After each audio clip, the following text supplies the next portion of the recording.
A maioria das pessoas que fala sobre o Apocalipse nunca leu o Apocalipse. Elas leram o que alguém disse que o Apocalipse diz. Filmes, sermões, teorias da internet. E nesse processo, o livro mais perturbador já escrito foi reduzido a uma história de zumbis e catástrofes. Mas o texto original diz algo completamente diferente. Algo que a maioria das igrejas não ensina. Algo que, quando você entende de verdade, muda a forma como você enxerga cada notícia que aparece na sua tela. Fica até o fim desse vídeo, porque o que João escreveu na ilha de Patmos não era um pesadelo, era um mapa, e você pode estar vivendo dentro dele agora. Antes de qualquer coisa, precisamos entender quem escreveu o Apocalipse e em que condições ele foi escrito. João era o único dos 12 apóstolos que não havia sido morto.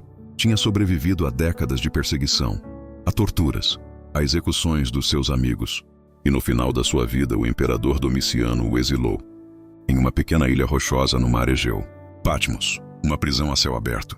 Foi lá, sozinho, com mais de 90 anos, que João recebeu a visão mais extraordinária já registrada por um ser humano. E ele mesmo avisa logo no começo do texto. Apocalipse 1:1. A revelação de Jesus Cristo, que Deus lhe deu para mostrar aos seus servos as coisas que brevemente devem acontecer. A palavra grega usada aqui para revelação é apocalipsis, que não significa destruição, não significa fim do mundo. Significa revelação, desvelamento, tirar o véu de algo que estava escondido. O Apocalipse não é um livro sobre o fim, é um livro sobre o que está por trás do que você vê. Agora vamos ao que o texto realmente diz. E vamos começar pelo lugar que quase ninguém começa. As 7 cartas. Os primeiros 3 capítulos do Apocalipse não falam de guerras, selos ou cavaleiros. Falam de 7 igrejas reais, em 7 cidades reais da Ásia Menor. E Jesus, através de João, escreve uma carta individual para cada uma, com elogios, com correções, com avisos. E os estudiosos perceberam algo perturbador sobre essas 7 cartas. Elas não descrevem apenas igrejas do século I. Elas descrevem 7 fases da história da igreja cristã, desde o primeiro século até os dias de hoje. E a última carta, a carta para Laodiceia, é a que descreve a igreja do nosso tempo. Apocalipse 3:15-17. Eu conheço as tuas obras, que nem és frio nem quente. Quem dera fosses frio ou quente. Assim, porque és morno e não és frio nem quente, estou a ponto de te vomitar da minha boca. Pois dizes, sou rico, estou enriquecido e não tenho necessidade de nada. E não sabes que tu és o coitado, miserável, pobre, cego e nu. Uma geração que tem tudo materialmente e se acha rica espiritualmente, mas que por dentro está vazia, cega e nua. Você conhece alguém assim?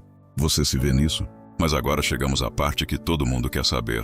Os selos, os cavaleiros, os sinais. No capítulo 6, o Cordeiro começa a abrir os 7 selos de um livro lacrado. E cada selo libera algo no mundo. O primeiro selo, um cavaleiro em um cavalo branco, saindo para conquistar, para dominar, para vencer. Os estudiosos debatem quem é esse cavaleiro há séculos. Mas a maioria concorda, representa o poder político e ideológico, que avança sobre o mundo com aparência de paz e vitória. O segundo selo, um cavaleiro em um cavalo vermelho. Foi-lhe dado tirar a paz da terra para que os homens se matassem uns aos outros. Guerra, conflito, divisão. O terceiro selo, um cavaleiro em um cavalo preto, segurando uma balança, anunciando preços. Uma medida de trigo por 1 denário, 3 medidas de cevada por 1 denário. Escassez, crise econômica, inflação. O alimento básico valendo o salário de um dia inteiro de trabalho. O quarto selo, um cavaleiro em um cavalo amarelo esverdeado. Seu nome era Morte, e o inferno o seguia. Foi-lhes dado poder sobre a 4ª parte da terra, para matar à espada, e com fome, e com mortandade. Agora para, respira, e pensa no que você viu no mundo nos últimos anos. Guerras que não terminam, crises econômicas que se acumulam, pandemias, fome em escala global, divisão política que transforma vizinhos em inimigos. Estou dizendo que os selos já foram abertos? Não tenho essa autoridade. Mas estou dizendo que o padrão que João descreveu nunca pareceu tão familiar quanto agora. Mas há algo que quase ninguém te conta sobre os selos. Há algo que muda completamente como você lê esse texto. Antes do primeiro cavaleiro sair, João vê algo no céu, um trono, e ao redor do trono 24 anciãos, e 4 seres vivos, e miríades de anjos, e no centro de tudo, um cordeiro, como se tivesse sido morto, mas de pé. E é esse cordeiro que abre os selos. Presta atenção no que isso significa. Os cavaleiros não saem por conta própria. Não saem porque o mundo ficou caótico demais. Eles saem porque o Cordeiro abre o selo. O que acontece na terra está sob a autoridade do que acontece no céu. O caos que você vê não é ausência de controle. É parte de um processo que está sendo conduzido por alguém que morreu e voltou a viver, e que segura o livro do destino nas mãos. Agora vamos ao sinal que mais perturbou os estudiosos. O sexto selo. Apocalipse 6:12-14. Houve um grande terremoto. O sol tornou-se negro como saco de crina. A lua inteira tornou-se como sangue. As estrelas do céu caíram sobre a terra. O céu recolheu-se como um pergaminho que se enrola. E todo o monte e ilha foram removidos dos seus lugares. Por séculos, isso foi lido como catástrofe literal.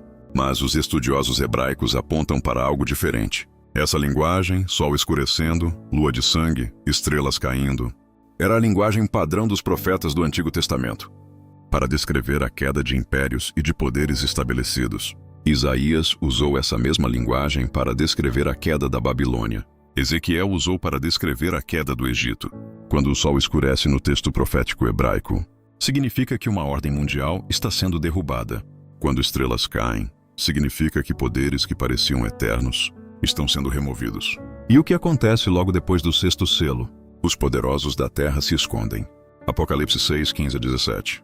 Os reis da terra, os príncipes, os tribunos, os ricos, os poderosos, esconderam-se nas cavernas e nos rochedos das montanhas. E diziam aos montes e aos rochedos: caí sobre nós e escondei-nos da face daquele que está sentado no trono. Os que controlam o mundo, correndo para se esconder. Não é dos outros povos que eles fogem, é da face de alguém. Mas agora vem a parte que mais me perturbou quando li com atenção. O capítulo 7 do Apocalipse. Entre o sexto e o sétimo selo, João vê uma pausa. Os 4 anjos segurando os ventos da terra. Segurando, esperando. Não danifiqueis a terra, nem o mar, nem as árvores, até que assinalemos os servos do nosso Deus nas suas testas. No meio do julgamento, há uma pausa, para que ninguém seja perdido sem ter tido a chance de ser encontrado.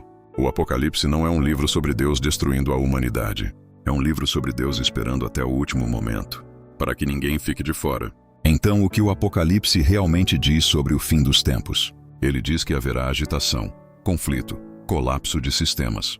Ele diz que impérios que pareciam invencíveis vão cair. Ele diz que quem construiu sua segurança no poder, no dinheiro, na influência, vai ver tudo isso desaparecer. Mas ele também diz algo que a mídia não cobre.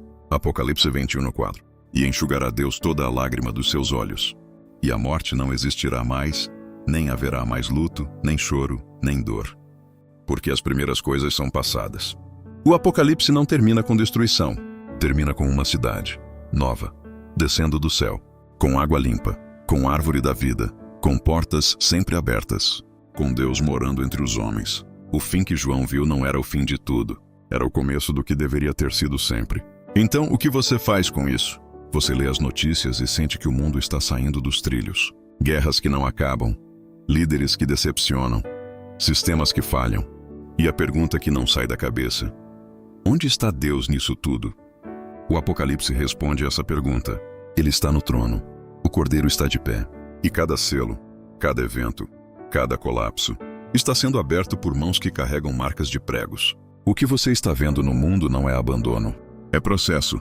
E você não foi colocado nesse momento da história por acidente. Você está aqui agora, nesse tempo, nessa geração, com esse vídeo na sua frente. Isso não é coincidência. Vamos orar juntos. Senhor, o mundo ao nosso redor parece cada vez mais com as páginas desse livro. E isso poderia nos encher de medo. Mas tu não nos deste espírito de temor. Nos deste espírito de poder, de amor e de equilíbrio. Que possamos enxergar além do caos o que João enxergou. Um trono que não vacila, um cordeiro que está de pé, e uma cidade que está sendo preparada para nós. Que o medo do fim não nos paralise, mas que o conhecimento do fim nos liberte para viver com propósito hoje. Em nome de Jesus, amém. Se esse vídeo abriu algo em você, compartilha com alguém que está com medo do que está vendo no mundo. Porque talvez o que eles precisam não é de menos notícia, é de mais contexto. No próximo vídeo, vamos falar sobre algo que está no centro do Apocalipse e que a maioria das pessoas entende completamente errado. A marca da besta, o que a Bíblia realmente quis dizer. Nos vemos lá.